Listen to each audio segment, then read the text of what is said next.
You're listening to Trek FM. Want to join in the conversation and share your thoughts on this episode? Join the Babel Conference, our listeners' discussion group on Facebook. Just type BABEL into the Facebook search field, and we'll look forward to seeing you there. This is Steve Sansweet of Rancho Obi-Wan, and you're listening to the 602 Club.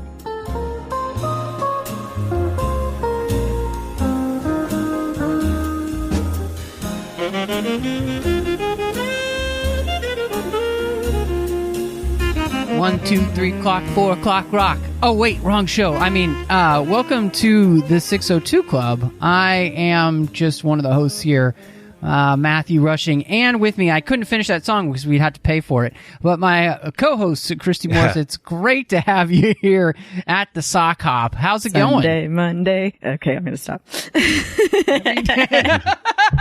It was too relevant. Oh, yeah. Well, it is a happy day now that we're recording, and we're going to finish our kind of like, I guess we're like a little Lucas retrospective that we've been doing, looking back at his first films. And so with us to do that is John Mills. Hey, everybody. How you doing? I know you dream of being a pharaoh, but we don't let everybody in. You gotta go through. You gotta earn your way in. Either Holstein can catch you, or I can take you back and I can drag you around on the car, or you can do this and become a pharaoh. So great. I just love that line where he's like, I know it's every man's dream in this town to become a pharaoh. Oh, he says secret dream.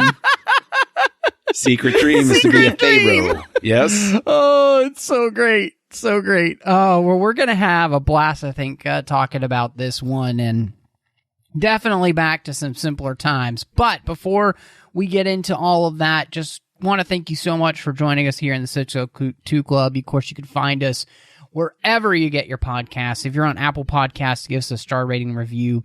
Let people know what you think of the show. If you like the show, that's the best way to help it grow, honestly. You can also find us online on Twitter at TrekFM. We're on Facebook at facebook.com/TheTrekFM. There's also a listeners-only discussion group on Facebook called the Babel Conference that you can join and talk to listeners from all over the world about what's going on the network and all the different shows we've got. Trek.fm is the place you want to go online where you can see all of our podcasts. And if you go to the contact section, you can send Christy and I an email, and then that will come to us, and we'll get to converse with you that way. Maybe you have some thoughts about what we've talked about in one of the episodes, or maybe you have some ideas for different episodes or things you'd like to hear us talk about, especially with the fact that as we're recording this, still no movie theaters really open, so not a lot of people getting to go to the movies or anything. So we've been going back and doing a lot of things that we have never talked about. So yeah, let us know what you would like to hear.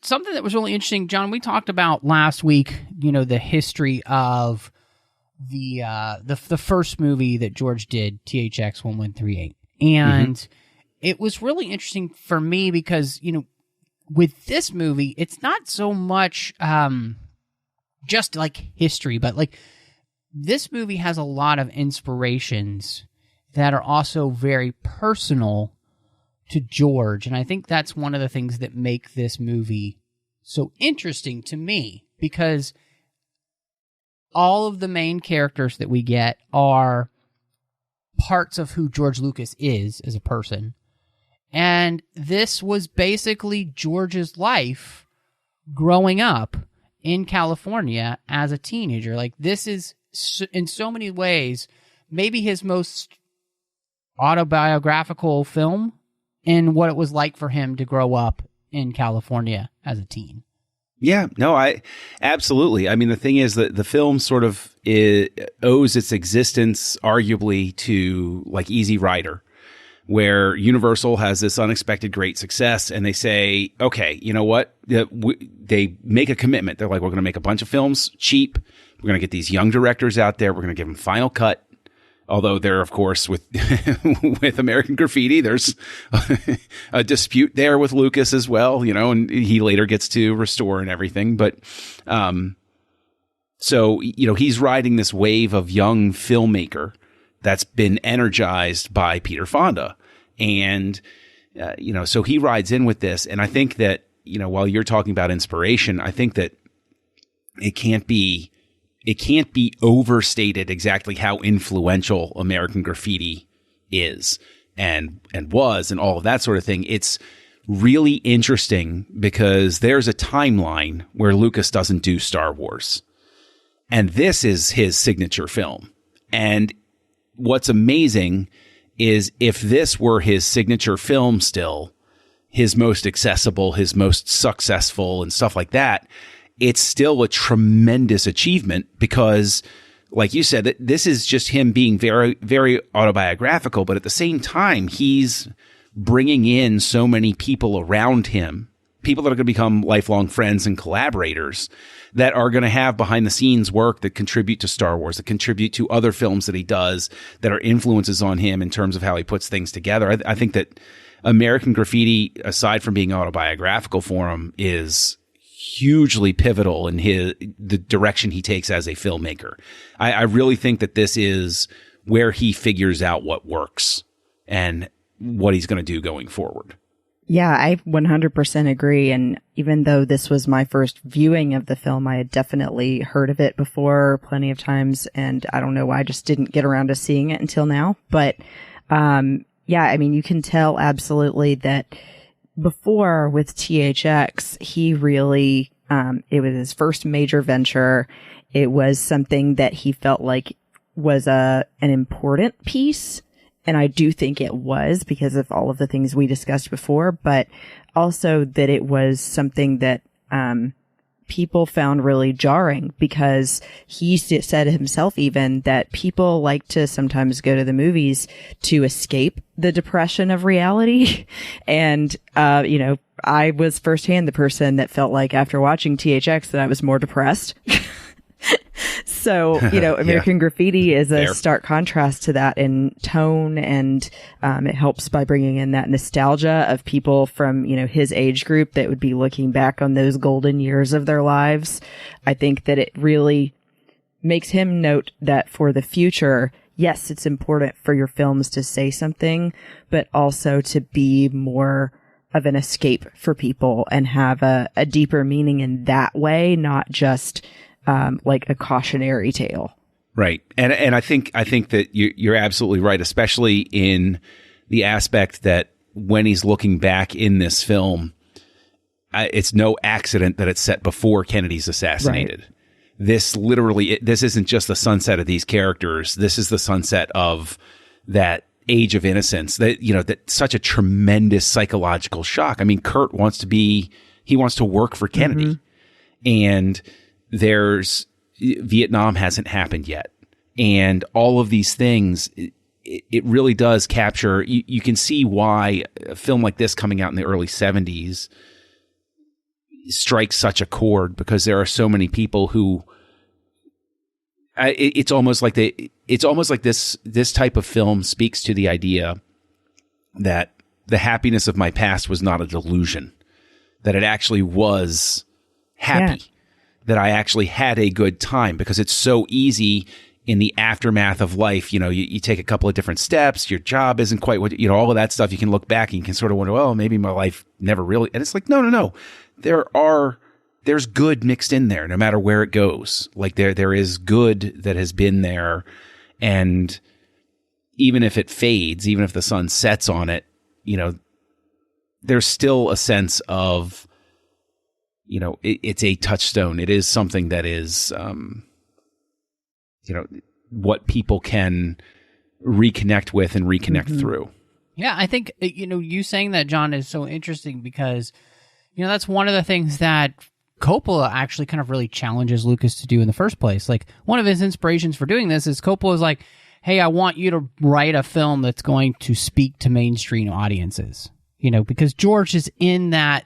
He's like you were talking about, Christy. He's in that kind of like esoteric, very ethereal, existential type of filmmaking with THX, and Lucas, really embraces this idea, and his inspiration is what it was like growing up in his hometown of Modesto, California, of the 60s teenage life of cruising, and like I think what's so fascinating, like you said, John, there is a very interesting connection with, like, this is the late 50s, early 60s. This is the way an entire generation was experiencing something new, where they had cars, they had music that was their own, and they had this freedom to craft something completely unique that had never been seen in human history, really, of this culture of cruising and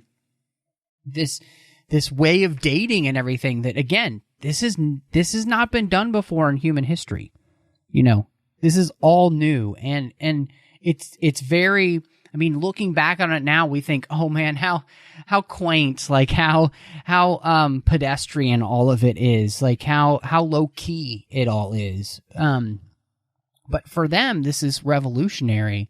But at the same time, there's still such an innocence to so much of it. And I think that's something that really, again, John, you're so right in saying it's because the world had not changed yet, because Kennedy hasn't died and he hasn't gotten us into Vietnam just yet. And those are the two things that completely shift the culture from one place to another, in a way that, honestly, we're still kind of recovering from.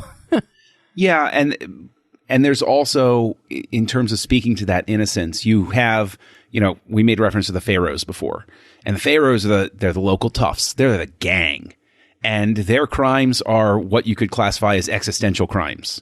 They're robbing pinball machines, which is a crime, which is bad. You should be punished for it, but you're not stabbing anybody. And yes, you wreck the cop car, but at the same time, you rock the cop car. Yeah. Well, you do a little bit. No, but like, you wreck the cop car, but it's not in such a way that it harms who's inside necessarily. Right. You know, it's property shenanigans. damage. It's like cool, right? It's like Cool Hand Luke cutting the heads off parking meters.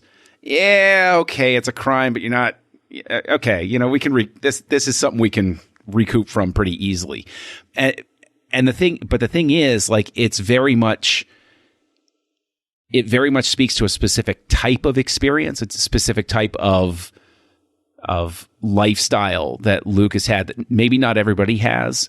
But I think where the great success of the film is that they still manage to craft a story that is, even though I didn't grow up in this time period and I don't necessarily, you know, relate to everything that's going on, I can still relate to the idea of trying to get liquor before I'm old enough. I can relate to the idea of trying to look cool when the real cool guy is standing next to me.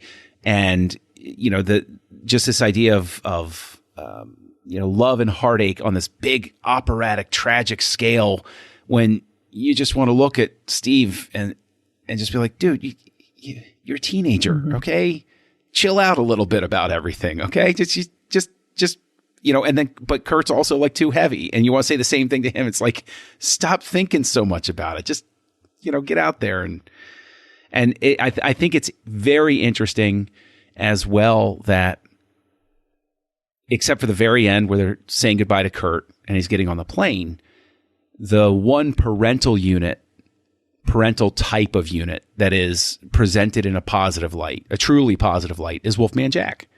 And I think that on its own level speaks to how radio was such the connector for people in that era, that the DJ is the one that Kurt goes to ask for help. He doesn't go to ask his dad.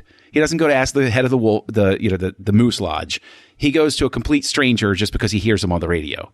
And it's that idea of sacred celebrity almost, that Wolfman Jack, just by virtue of hearing his voice all the time, they imbue on him this wise master sort of mantle. Mm-hmm.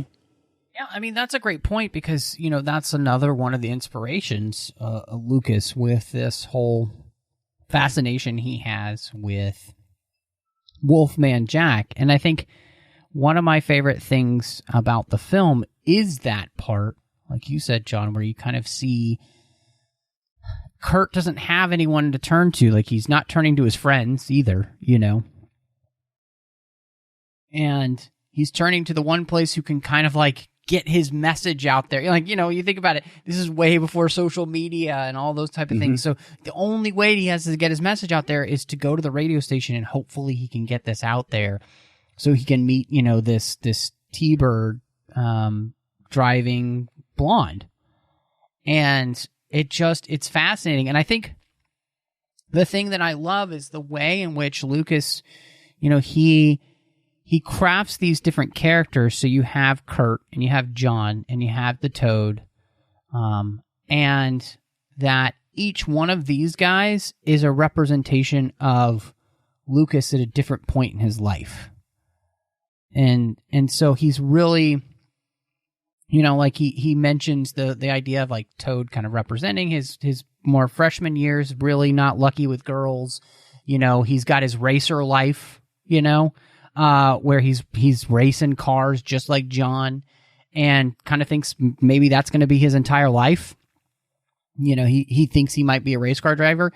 And then you have the Kurt, who's like, what do I do now? Like, I'm not racing. I'm not, in that in-between time of like trying to figure out who he's going to be. And, I think that's the thing that really sticks with me, is that this movie, you can see how the inspirations, Lucas really is drawing so much from his own personal experience of what it was like to grow up in the 60s and who he was at different points along that path. Well, you can't discount Steve, Ron Howard's character, who stays in town and becomes an insurance salesman. He stays in town, and he's the respectable businessman, which is exactly what Lucas's dad wanted and expected. It's that sort of idea of, no, I built this business. You're going to take it over from me. That's your life. You're going to stay here. You're going to be part of the community, and you're going to be, in with the community. But the thing is, while we talk about these four main characters, I think what gets overlooked, and actually, Christy, I wanted to talk to you about this, is I think that sometimes when people discuss this film, they overlook what I think are very interesting and, I'm looking for the right word, but very interesting and very robust female characters that are in there, and how they don't represent just you have the Suzanne Summers playing the blonde and the T-Bird, who's that dream girl that you're chasing sort of thing. But I think you have some very real female characters in here. And so I just wanted to ask you, Christy, like, how do you feel about that representation? Do you think that women get sort of a fair shake in this, or do you think that they're put in a category sort of thing? I think that at first you kind of feel like, oh, they're being shoehorned into that typical, like, they're just props for all of the guys kind of thing. But then actually they really expand on that and show you behind the scenes, behind the scenes, I say in quotations, where Laurie is in the bathroom talking to a friend, or when, Debbie is hanging out with Toad. It actually shows that there's so much more to them than being with that guy. And that, it's kind of funny because you think to yourself, because of the way that Toad is presented, that, oh, he's never going to get a date or whatever. And, what would this beautiful girl walking down the street want with getting in his car? But you find out that she's different, and she likes to, be a little spontaneous and maybe drink underage, but it's still... She likes that rolled leather. Well, I know, but that's sort of a gray area too, because the drinking age would have been 18 at the time. Probably. I'm pretty sure. So maybe they were. We don't get a declaration of her age at that point. So we'll say that falls into a gray zone, but she didn't walk in and buy it. So probably you're right that at most she's 17. But sort of I like that, after all of the things that happen with them, she says, when I think about it, even though tonight went totally off script of what we were thinking we would do, I had fun, and it was different, and it wasn't planned out every step of the way. And I like that they present that Laurie, for example, is, yes, she's going to miss her boyfriend, but she also is trying to figure out what she wants as well. Mm-hmm. And she's not just going to roll over and let him say, I think that we should see other people. She's like, you're saying two different things here. You're saying we mean so much to each other, but I want to date other people. Well, I really I think that Laurie has a very important scene, because when Steve says, Steve is trying to talk her into finally sleeping with him. And he says, don't you want me to remember you? And then it turns into a whole thing where she's like, that's all you want to remember me by? Like, he basically invalidates their entire relationship in one thoughtless moment. And I think that it's really, an interesting statement, not just on the times, but on this idea, because, this is right around the time that I'm trying to sort of like formulate the thought in my brain, but this time period too is right before that sort of liberation movement is going to be there. And you can see sort of the seeds of that in Debbie and Laurie.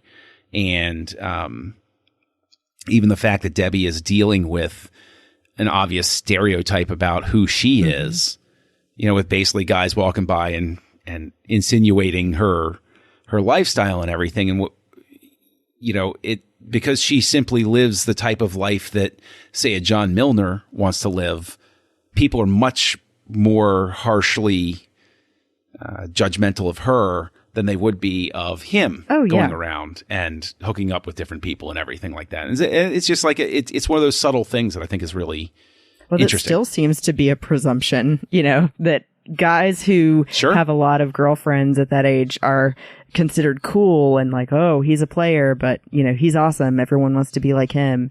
But if a girl is the same kind of character, that it's like, oh, she's a slut. Yeah, it is still a problem. You're absolutely right. Yeah. Well, the thing I really liked, you mentioned that scene with Laurie too, is I love that she stands up for herself. Like, and she stands up saying, look, my worth is way more than just us sleeping together, And so she knows her value, and she's not willing to sell that value for less than it's worth. And I think, you allow, especially I think you're, mentioning these female characters, especially with Debbie and Laurie, they're also going on their own journey. And you get that journey with Debbie where she kind of realizes maybe her being treated badly by men is not the way it's supposed to be, because Toad treats her really well. And she appreciates that by the end. Like you said, Christy, she's like, nothing went the way we thought it was going to go tonight, but tonight was fun. And I had a good time with you. And like, when was the last time that Debbie had said that about going out? Right. Like all the other guys she mentioned to Toad were that they were just rude and horny. And she was like, nobody cares about me other than what they look at. Well, and that was something that I thought was really interesting just about what they do that evening, and is that they do spend a lot of time just talking to each other, before they head down to the point, and lose the car. Like she and I don't know if it's just because Toad is very different in the way he approaches things with her, but they begin to actually form a relationship based on something other than, oh, you're hot, let's do it, and I think that's really cool. So, something that was really fascinating to me about this movie is this is one of those movies that kind of sets a precedent for Lucas going into Star Wars, especially. This is a really intense and tough filming process for him. He's having to hammer out the script, work with the studio. Because of all the music they want to use in the movie, Warner Brothers says no, and because it's going to cost about $90,000 for the music rights in the end that he wants. Universal greenlights it. They give him the final cut of the movie, and then they take it away. And again, they cut 4 minutes out of his movie. 4 minutes seems to be George Lucas's bane of existence. And then, it's night shoots. So Lucas is exhausted because he's editing during the day. He's filming during night. The cast is not always the most helpful in the fact that some of the guys are getting themselves into trouble at night. They literally actually, they accidentally, set Lucas's, hotel on fire. Ford's actually even kicked out of the motel that they were at. Harrison Ford, that is. And Richard Dreyfuss gets a gash in his forehead the day before he's supposed to do his close-ups. I mean, it's a very long shoot for them. And again, Lucas ends up in a place where the movie gets taken out of his hands at the end. They cut it 4 minutes, and he's left frustrated because somebody else has tinkered with his movie. And honestly, what they cut out is ridiculous. Like, they cut out, I think, have I read the scene with the car salesman and Toad, and I can't remember what the other scene is. But it's like, how does that even change the movie, right? I could be wrong, but I believe that all of, if part or all of the junkyard discussion was trimmed. I think you're right. Yeah. And and the thing is, watching it, I think to myself, why on God's green earth would you cut this? This is an incredible scene because this is the first moment where you're seeing Milner being vulnerable. And he first talks about the fact, all of these guys used to be the best, and I don't want to end up here. Like, he's afraid. He knows what the future holds. Like, he's wise enough to know. But I think that also in terms of the production, really important to note, the first one is there's a credit in there, visual consultant Haskell Wexler. And Haskell Wexler is a legendary cinematographer. But he's not just legendary for his work. He's legendary for the fact that he would always help people.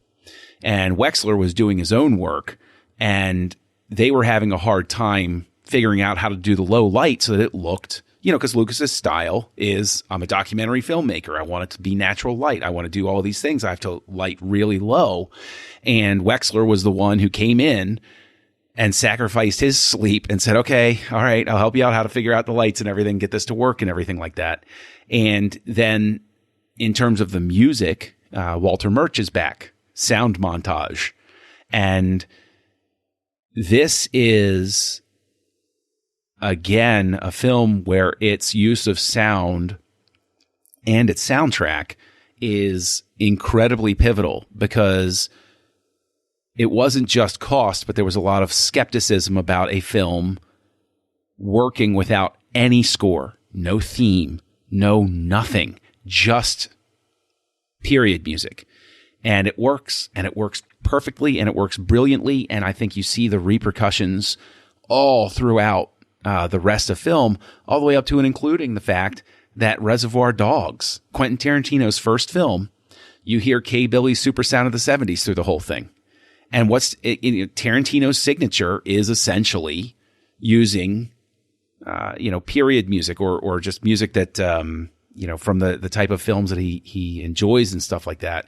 And I think that even if somebody like Tarantino isn't aware of the incredible impact that American Graffiti has in that regard, then, it's still there. It's still in the environment he came up in that would have helped shape him. And so, like, American Graffiti is one of those, it's one of those soundtracks that's just so phenomenal because it is its own character. It's, diegetic music or whatever, but like all the way down to the fact that when Toad is hot wiring the car and he looks up and you hear the Big Bopper, hello, baby. When, he's like, oh, hey, this is my, like, everything like that is such a perfectly chosen moment that, like, every single, like, you can tell how much labor goes into it. And that definitely carries forward for Lucas because he's a big evangelist about sound. That sound is half of the experience. You need to get that right. And this, keeps him on that path. And so, Wexler and Murch really had a huge, and, Marshall Lucas editing, again, it has a huge influence on how Lucas starts collaborating with and figuring out how to get and ask for what he wants from the final product. Well, and part of that, you discussing the music is, the music really shows how music becomes the soundtrack of our lives at this point. Like, popular music is the thing that took over. in a way that it had never taken over before with radio and with the younger generation having their own sound, and the way in which everything we know was changing about culture and about the way teens interacted with music, what it meant to them, the way, like you were talking about earlier, John, the DJ has that impact about what's hot and what's not when it's come to what's playing. And so the way that he utilizes the music here really shows just how important it is to all of these kids' lives, and the way that they use the music is that, the music is always playing in the background somewhere, when they're at Mel's, when they're at the sock hop, when they're riding around in their cars, they're all listening to the same station together. And so it's just always playing somewhere for the most part. There are very few scenes in the movie where there isn't music playing. And then it's usually for a very important scene between some characters having a conversation that's going to matter. And I think that's just something that I really love here. And it, going into the film, Lucas was specifically picking out the songs he was going to use. There were a few that he couldn't get. He couldn't get the rights to Elvis, music. So there are a couple of notable exceptions to the type of music you aren't hearing here. But overall, I think it really works. And you also, and Milner even talks about this, you have the growth of the music. He's like, I don't go for that surfer stuff, he doesn't say it like that, but you have the way in which rock and roll is changing, and this is right on the cusp of the British invasion, and so rock and roll itself is evolving from where it was, from, like he even mentions too, it isn't the same since Buddy Holly died, so you're getting this kind of musical education of how important music was to the lives of these kids and how it was changing pretty much everything we knew about, dating and life and all of these things, because music was having such an impact, because it was constantly in these kids' minds, and we do in many ways become what we listen to. And so this constant messages in their ears has a major impact of how these kids think, how they feel, what they're doing, what they're pursuing. And you can kind of see that play out in, the four different male characters that kind of make up the main cast, in the sense of the people whose stories we're following throughout the movie. Right. And I have to agree too with where John was going as well, with the fact that the way that they did this soundtrack for this movie, or lack thereof, really fits the tone and the genre of the movie that they're going for to begin with. If you're looking at something that's supposed to be nostalgic, you really are focusing on that, then this works so well with that. Even if they couldn't get Elvis or some of the other music from the time, all of them were songs that I recognize from that time period and love and look back on fondly. And I do definitely see the moments where the music songs that they did pick perfectly fit the scene that they matched them with. Like, I keep going back to The Great Pretender with Kurt sitting there in front of the store thinking about life. Or I don't remember what the name of the song was, but they're playing it with a scene with Toad kind of thinking about his unluckiness with girls, and it's saying, why?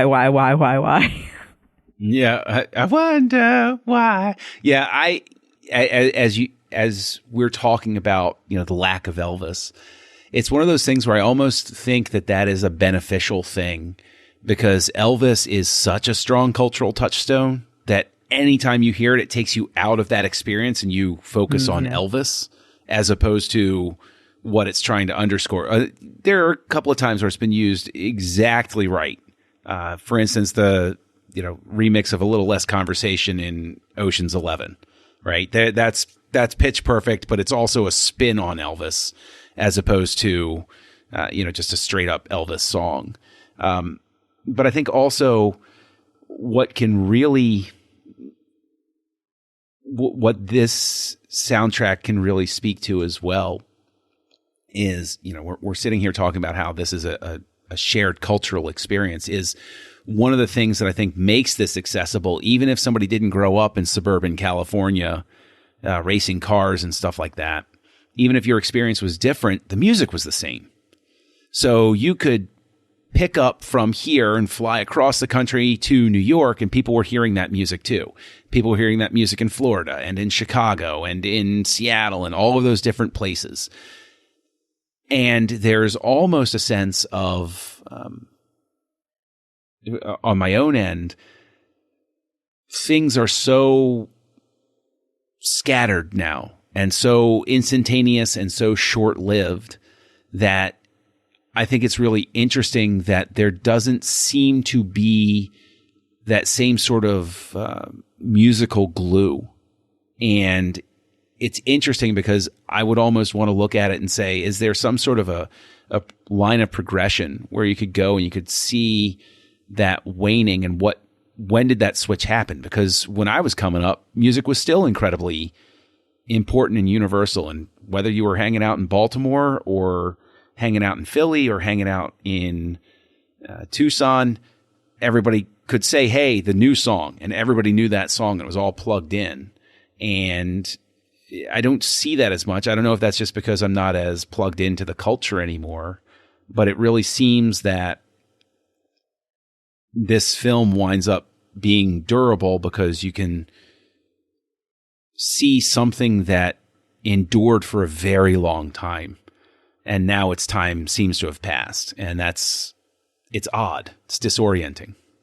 This is, the music that helped shape an entire generation. And there was that cultural touchstone that they had because there was a cultural connectivity together. It's a cultural experience, this music, and part of that was because they didn't have a lot of other choices, and therefore with having less choice, there was more of a cohesiveness to the culture, together. There was more of a, there were maybe 2 or 3 cultures at that time when it came to like pop culture.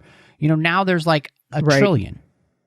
And, so even just working with students, as I do at the church right now, there's such a vast difference in the likes that they have. And, all of them are so different in what music tastes they have, and they're so refined in all of those tastes because they're so plugged into their own segments of the culture.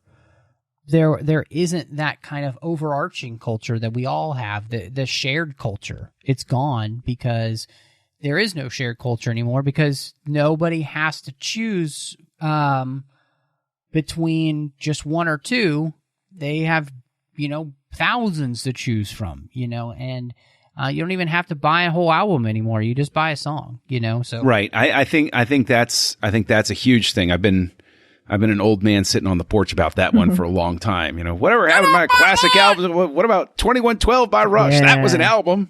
It was an incredible. Well, okay. Before I get derailed there, but just moving forward too, like even when it goes into, because you mentioned the Beatles or shortly after this, the Beatles are still a big unifying thing. Didn't matter where you grew up, and it didn't matter where you lived. It didn't matter what your job was. It didn't matter what color your skin was. You knew who the Beatles were, and you knew who Elvis was, and you knew.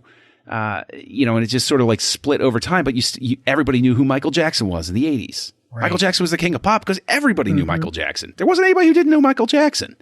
Right, and like the only fight was between, were you a Stones fan or were you a Beatles fan? That was the split in culture. I think leaving the Doors out of that conversation is a little rude, but outside of that fact, Well, I'm just talking about the general consensus. Yeah, no, yeah. Your British bias is showing. I'm homegrown American rock. I'm just talking about the British invasion. That was the argument. I know. I'm just teasing. Plus, it was the Beach Boys anyway. They were the best. So it's an interesting argument.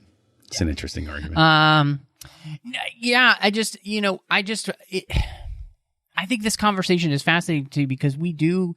Like, when you look back at this film, you do really see this shared sense of culture that, again, working with teens these days, they don't have that because they all are in their own little segments of culture. But to them, there is no shared culture. There's no shared culture with movies anymore, really, so much. There's no shared culture with television anymore. There's no shared culture with music. And there's maybe, I guess, some shared culture with meme culture, you know, or whatever they've got. But like they just lack that cohesiveness. And I will say, I do think you can see that maybe some of the problems that's created by having so many small little segments instead of an overarching thing that kind of brings us all together. And you know, maybe I'm just being nostalgic, but watching this, it does make me kind of miss the days, even when I was growing up, when there was more of a togetherness because of the things we shared, that we watched on television together at the same time because it was only live, that we listened to together on the radio, you know, all of the kind of stuff. It's gone. And we haven't found a way back to bring us back together yet. And I don't know if we will. Well, I mean, I think that it's more, it's not about everybody having the same culture so much as everybody being able to speak the same language. Right? Yep, yeah. Like, that's the point. This unifying music or movie gives people the ability from different walks of life to communicate with each other. And to, you know, the same way that sports teams do, right? A sports team is supposed to unify a city because that they represent all of us and we're all together and we're all a bit. I remember going to football games as a kid growing up. You saw people from every walk of life and they were arm in arm after a victory. They, you know, before the game, they might have, you know, sworn they were bitter enemies. And, you know, I grew up in the DC metro area. So like, you know, politics was in our bloodstream, but everybody left that at the doorstep for the sports games. And people left it, you know, it was at least a way you could talk. You could at least figure out who you were communicating with based on, you know, Milner doesn't like surfer music. Okay, well, he just told you something about himself, right? But you had these sort of ways to communicate, as it were. But I think that there's also something really interesting going on just because of the fact that there's no... I struggle to think of another film that so successfully at the end, when you leave these characters and even when it tells you what their eventual end point is going to be, or their future path or whatever. I struggle to think of another film that is as satisfying a journey with the characters, or at least as satisfying an ending. Like I think of something like Dazed and Confused. I was sorely disappointed with the end of that film. And the thing is, I'm a Linklater fan, but that movie just doesn't work for me because I consider it as sort of like it's sort of like an American Graffiti that doesn't work, especially by the end. So I just don't know. I mean, like Christy, do you see any sort of films in this mold that work as well or better for you? No, I mean, I'm glad that you brought that up because I can't think of any, at least at the moment anyway. I think that it really does have even a specific moral to the story for each of the four main characters, and that they really have a good way of, although they haven't told you everything about their life from here forward, they give that little brief at the end, but it really still feels like a complete story on each of them. And I like that, there is that moral to the story, like I said, for each of them. Like, I feel like Kurt's whole story is that you can't spend your life constantly chasing after something that isn't real. And that, he can't decide whether or not he's going to go to college. And then he's met this supposed dream girl briefly and he keeps trying to find her. And it just seems like he's constantly trying to find something when he doesn't see what's right in front of him that he should already be thankful for. Like, he's not like the pharaohs in the sense that it seems like they maybe chose the easy way out and, the thing that was presented to them at the time, and they don't seem to have like a career ambition or maybe the money to be able to do that. Whereas he's got this $2,000 check that was just given to him and he still isn't sure if he wants to use it. And then I like, like with Steve, that he's sort of the representation of young love, and that there is kind of that point, I think, in a lot of people's lives when you have to decide, do I want to stay with my high school sweetheart, or do I want to break it off and see what else is waiting for me? Or, with John, where he can't decide if he wants to try for something more or if he wants to stay where he's at and keep doing what he's doing. But then I like that he is sort of the person that warns that you should be able to go out and be spontaneous and have fun, but don't be careless, because that's how Bob ended up having a problem and his car exploding and flipping. Because I think it's reminding us of teenagers like to go and have a good time, but sometimes that can result in life-changing consequences. Well, and I'm glad you mentioned, Falfa's accident, because I think there's no question that is Lucas exercising his own demon, because, of course, he had the car accident that waylaid him for a whole year of his life and changed the direction of everything for him. So I think that Falfa's accident is very much something where I think it really, you can't argue that accident changed the direction of Lucas's life. And I think that's him reflecting on it and saying, because you look at that and you say, wow, Falfa and Laurie, they're lucky they got out of that. And he was lucky to get out of his. So I think there's definitely, exercising a demon in that moment. I love the way that these stories intersect, the intersecting of all the stories throughout the entire movie. And I think one of the things that really struck me is how, at least three of the guys, this isn't so much Toad, but with Kurt and Steve and John, they're all in this position of like glory days. And it reminds me of, the song and with Kurt and Steve, it's like, they're supposed to be, they're supposed to be going off to college the next day. And they're kind of reliving this one last glory day of high school, and trying to see if it lives up. And both of them have their own demons they're trying to exercise in that. Kurt, not sure if he wants to go to college. Honestly, he's just not sure about anything. He's not sure what he wants to be. He's not sure what he wants to do. And in some ways, Christy, like you're saying, the Pharaohs kind of represent, do you take kind of the easy way out for him and just like stay home and play it easy? Or do you take that big risk and that big chance and go find who you want to be? With, like you were saying, with Steve, like,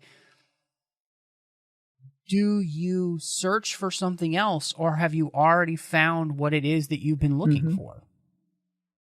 And he has that question with Cindy. That's really his big question.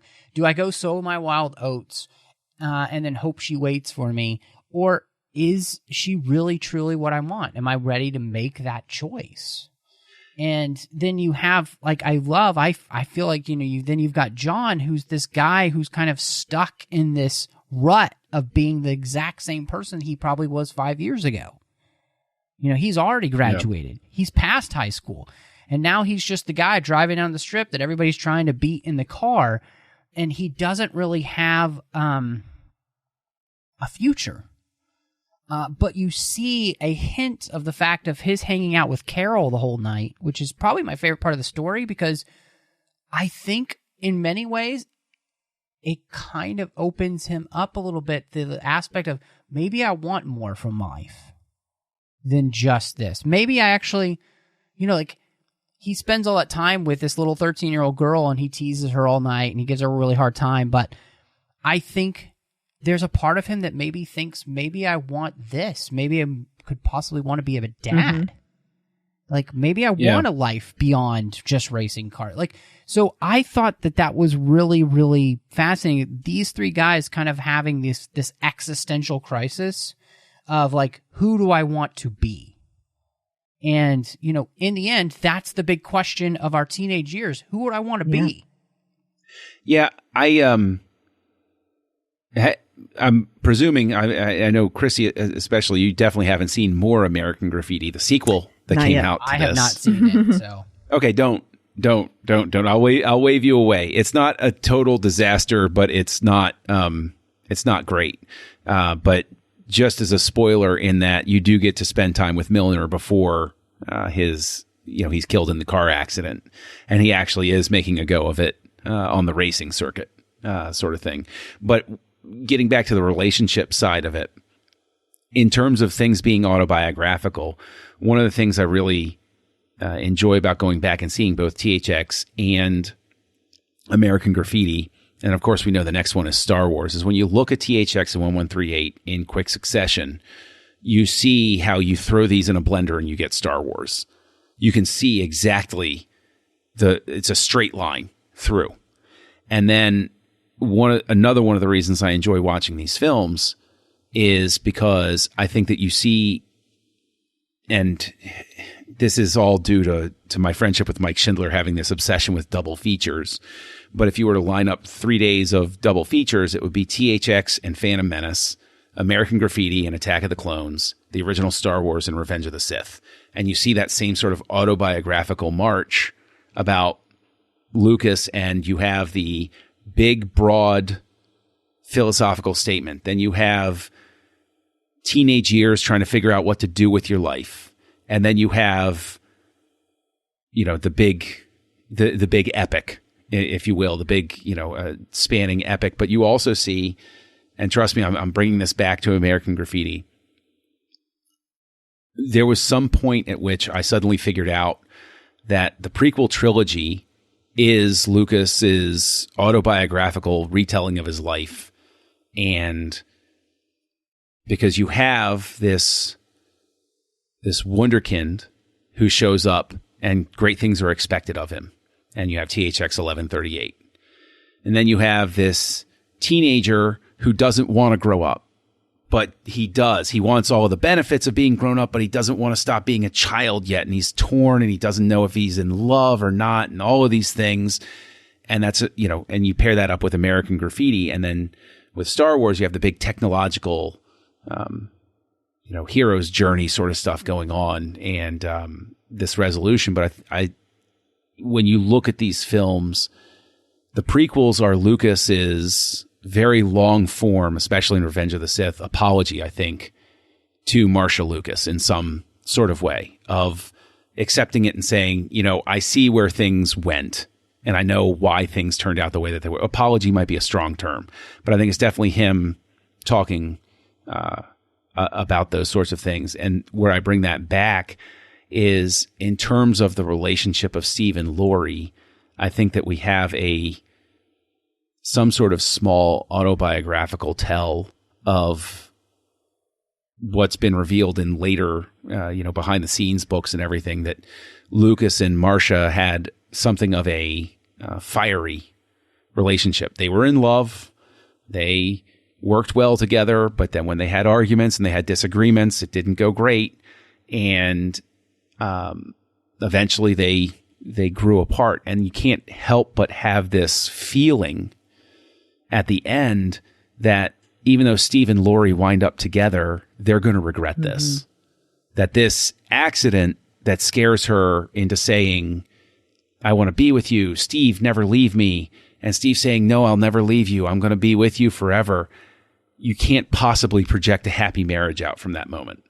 You know that it's going to be rife with trouble. And so I think that there's even an autobiographical tell there for Lucas, where he accidentally maybe forecasts his future in terms of how his love life is going to go. It's kind of sad to think about, but I mean, it is. Makes sense. Yeah. And I mean, it definitely, you can see what you're saying as far as the Steve and Laurie situation of ultimately, if someone does that he didn't intend on staying originally. He had definitely made up his mind, been accepted to the college, had everything ready to go to fly out the next day. So it makes me think that he's going to feel like he's settled for her and never be satisfied with his relationship with her, because he'll always wonder what might have been. Mm-hmm. Yep. Yeah, and I would play a little bit devil's advocate, because I can see what you're saying. But because Lucas makes this before where things go, I almost wonder if they're just the couple who ends up being relatively happy. It's not perfect. It's not, but are they the couple that, because having known people who are high school sweethearts that are still married and still very much in love, and that they wouldn't have their issues or whatever, but, that they made the choice to love each other and they chose each other over other things. And like, I guess the question would be for them, will they be the people that could be happy with those choices, or would they always just wonder? And so why do I wonder? Yeah, but I mean, I maybe it's just an ink blot test moment though, because in retrospect, anybody who has a relationship that goes sideways can look back and say, there were some warning signs. I saw it coming. I just didn't want to see it, sort of thing. But I think that, I like the fact that you see, Steve and Laurie there and you're like, oh no, they can make a go of it. They can be happy. But when I look at it, they were broken up before this evening even happened. And the only thing that brings them back together is an experience that scares them, that frightens them. Right. Yeah. Yeah. Which is not always the best time to make a decision. I myself am living proof of that.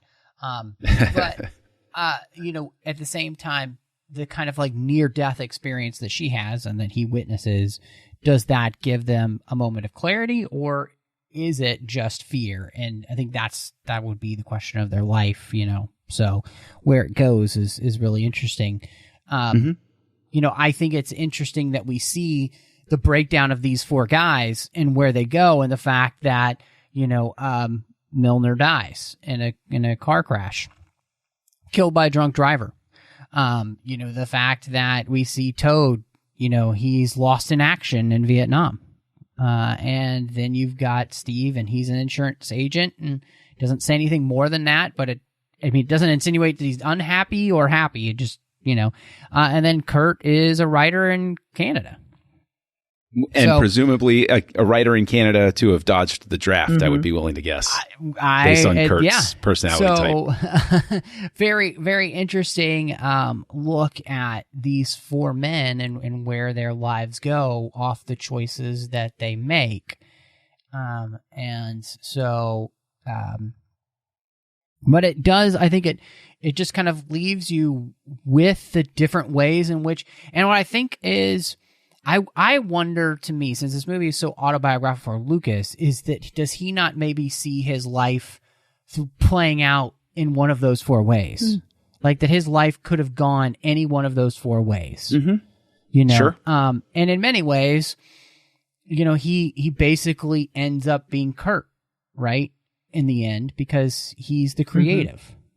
But life could have also been he could have died. He could have died in that accident. Yep. He could have been in Vietnam. Or he could have, turned out to be the guy who just stayed at home and did his dad's business. Yep. Like that he worked for his dad's company. So I just, it's so interesting, and I think that's what makes this movie so fascinating to me every time I watch it, because I'm such a fan of George Lucas. And I find him such a fascinating person. And I think the thing people always talk about, and they get on George Lucas for not having feeling or emotion in his movies. And if you feel like that, I don't really feel like you're watching his movies very closely, because there's so much feeling, there's so much emotion in this movie, and I can even see myself in all of these characters in so many ways. And so, with all of that feeling, how are you feeling about your ratings for American Graffiti? And Christy, I'm so interested, because this is the first time that you watch this movie, to see where you land. It's a perfect movie. I mean, we've talked about that. George Lucas strikes again. We've talked about that maybe I'm a little too generous sometimes. But I really think that this movie has so much going on with it that can't be understated. I think that it's sort of like you said, John, everyone can take something different from it. It is kind of like a Rorschach test to see how it affects you. And it's really got this classic moral question of many moral questions that apply to anybody's life experience. And yet it can also be a look back at your glory days as well. You know, it's not a harsh look at what reality could be like THX was. It's more of a fondly remembering kind of movie. And so I really think that there's nothing I would change about it except maybe the end. I don't think it necessarily needed the, epilogue of telling where their lives are going to go. I think it could have just ended with like a fondly looking at the sunset as he flies off to college kind of thing. But that's minor potatoes. So I loved it. Excellent. Yeah, I'm right there with you. I've seen this movie so many times that I have it practically memorized, and I never turn it off when I watch it. It is, and as I've gotten older, it gets more and more poignant and much more affecting. And as I look at, my kids are not there yet, but it's not far. It's not as far in the future as I'd like it to be that they're going to be facing these sorts of decisions. And it's daunting. It gives you pause. This is the type of movie where I definitely want to show it to them before they're in their senior year of high school, to be like, okay, let's have a discussion about how, decisions can change life and everything. So, but yeah, I think it's a perfect film. I think that if Lucas had, retired after this, or if he'd made a Flash Gordon adaptation instead of Star Wars or whatever, it would have been perfectly fine for his legacy to be this film. And just the idea that he then went on and did other stuff is in and of itself mind-boggling. So, and also, more American Graffiti isn't particularly good, but it is interesting in a lot of ways because you do spend more time with Milner. You do spend more time with Toad, and you do spend more time with Steve and Laurie. And, there are, of course, other characters and everything.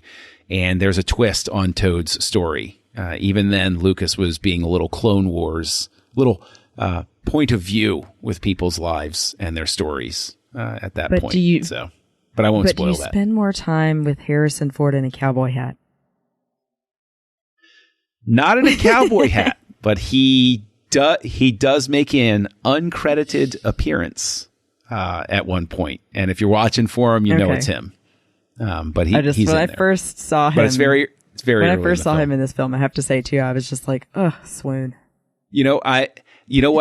Because we mentioned like how in the making of Star Wars, the one from the late 70s that was on videotape and everything like that. That was my first exposure seeing any footage from THX 1138. In that, they talked about American Graffiti very briefly, and they have the line, and it's burned in my brain because I watched the making of Star Wars God knows how many times because we had the videotape and I just watch it over and over again. They had him going, "I ain't nobody, dork." And the girls cozying up and saying, "Ain't he neat?" And then the car zooming off. And that was burned in my brain before I ever saw the film. That's so funny. So, yeah. I didn't have this rated at 5 stars, but it's like 4.5 out of 5. And really, it's just because it's practically perfect in every way. It's kind of like the Mary Poppins of movies in that sense for me. I don't know what keeps it from being 5. Maybe it just is 5. So, but this is such. I texted John while I was watching it. I was just like, I forgot how much I love this movie, and part of it is because, one of the things that Lucas didn't do was make this sensationalized, oversexed, more violent. Like he straight up just made his memory of what it was like to grow up in Modesto, California. And, George is not that far removed from growing up at that point, really. So it's not necessarily completely romanticized. To the point where you can't trust it, like that this is kind of what life was like. The saddest part about this for me is that you cannot go to that original Mel's Diner in San Francisco anymore. It's not even there. It just blows my mind that However, you would have destroyed this. An absolutely unrequited dream of mine, for some reason, is right down the road at Universal Studios. I've never eaten at the Mel's Diner that is at Universal Studios. I've been to Universal Studios God knows how many times. And every time I walk by, and no matter who I'm with, I'm like, I want to eat Mel's Diner. I don't want Mel's Diner. All right, fine. And I promise you, now that they're open again, I'm going to march down there and I'm going to have lunch there one of these days. I'm going to come down there and I'm going to stay with you. We're going to go to Universal Studios, and damn it, we're going to go to Mel's Diner together. And that sounds good to me. And just pretend like we're in American Graffiti. It's funny you say that because when Michael and I went in 2017, we didn't go. Right? Like you walk by it. And the thing is, I have a theory. It's because that Transformers ride sucks all of the joy out of you, that you walk out and you see Mel's Diner and you're like, oh, I just want to keep walking away from the Transformers ride. Yeah. Well, that will not be John's recommendation, is the Transformers ride at Universal Studios, but we will have some recommendations for you. And so, John, this week, what would you like to recommend to the listeners of the 602 Club? If it is okay with you, I'm going to recommend two things that are they are spiritual inheritors of American Graffiti. They are undoubtedly directly influenced by, and their structures are similar to, whole nine yards. One is called Cooley High. It's currently, as we speak, streaming on Amazon Prime. And the way to spin it is imagine American Graffiti, but told from the African-American perspective in Chicago in the 60s. Very good film. Poignant, very poignant at the end. It's not phenomenal, but it's well worth seeing. And then there's another film called Big Wednesday, which is basically American Graffiti told from the perspective of surfer culture in California. And it is written and directed by none other than Lucas's friend John Milius, who worked with him to develop Apocalypse Now. And it's very much a Milius type of movie. It has William Catt, Jan Michael Vincent, God rest his soul, and Gary Busey as surfers finding their way through the 60s. And so, Cooley High and Big Wednesday. Cooley High was 1975. Big Wednesday was 1978. Okay. Mine actually this time is going to be something a little bit more mainstream, but I just felt like it really came up a lot in my thoughts lately as relevant again to what we're going through in society right now. And that's actually the movie Hairspray. So, I don't know if either of you have ever seen it or the musical, but, I actually really love the remake of the movie that has, Zac Efron in it, but it's, Zac Efron.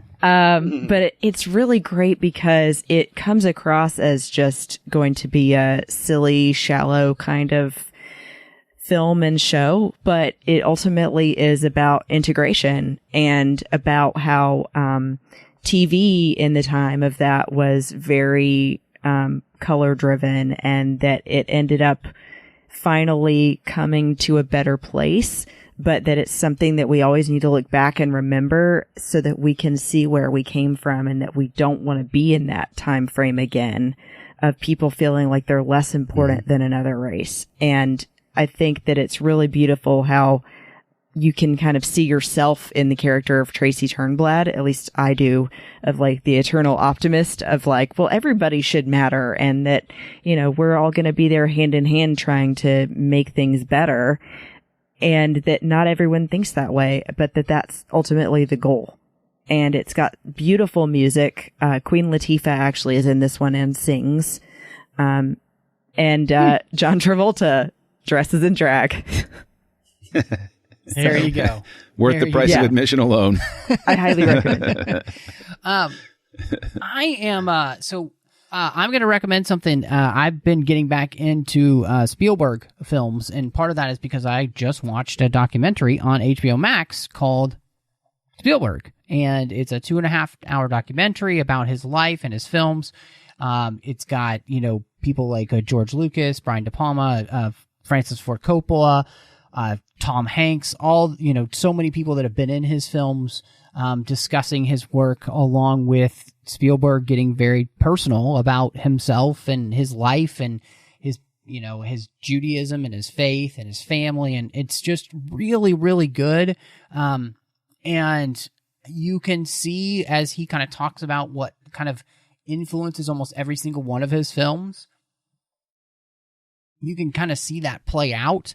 I just went back and rewatched Minority Report and Saving Private Ryan because of it. And so, yeah, I had a great time watching it. I have a new respect for, Steven Spielberg and his work. Oh, I just rewatched Jaws too, because it just came out in 4K. So, he's a master filmmaker who in many ways has been the man who's been able to ride the line between art and commercial in a way that very few filmmakers have been able to do, and do it quite successfully for the most part. He's got his clunkers in there, but I just have a really fond respect for him after seeing that, and just really appreciate him as a human being and the things that he's done, what he stands up for the most part. So, yeah, I encourage you. HBO Max, it's great. Spielberg is wonderful. It's so worth checking out. So,